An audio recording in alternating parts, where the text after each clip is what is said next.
seminar lagu baranayay saxaafadda oo ay ka qayb galeen qaar ka mid ah ardayda wax ka barta dalka Suudaan ayaa ka dhacay magaalada Khartoum ee caasimadda dalka Suudaan.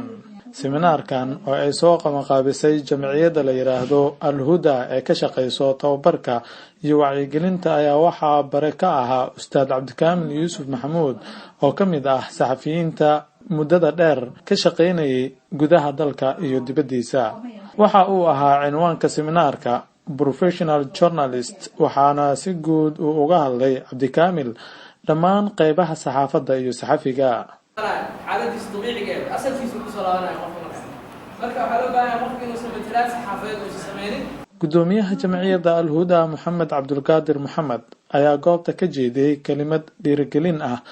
asagoo ammaan balaaran u jeediyay wariye Cabdikaamil oo uu sheegay in uu yahay aqoon-yahan xilkas ah oo u adeega bulshada qaybaheeda kala duwan.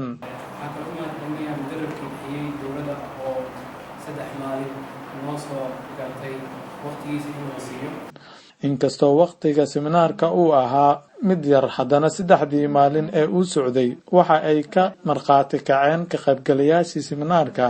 in macluumaad fara badan ay ka faa'iideen.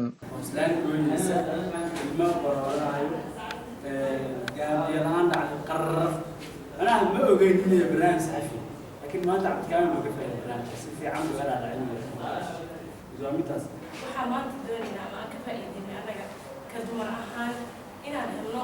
gabar muslimad ah oo haddana iclaamiyada aad baa ugu baahan tahay yani maaha markay gabar iclaam noqoto inay hasi u qortahay laakiin inay noqoto gabar muslimad ah oo daaciyad marka daacinimada inaan kaga faa'iidaysano barnaamijka ayaan rajeynaya insha allah.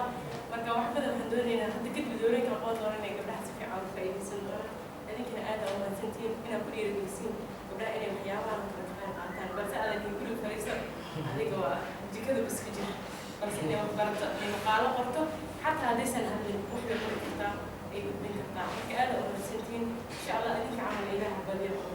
ugu dambeyn tababare Cabdikaamil Yuusuf Maxamuud ayaa mahadcelin balaaran u jeediyay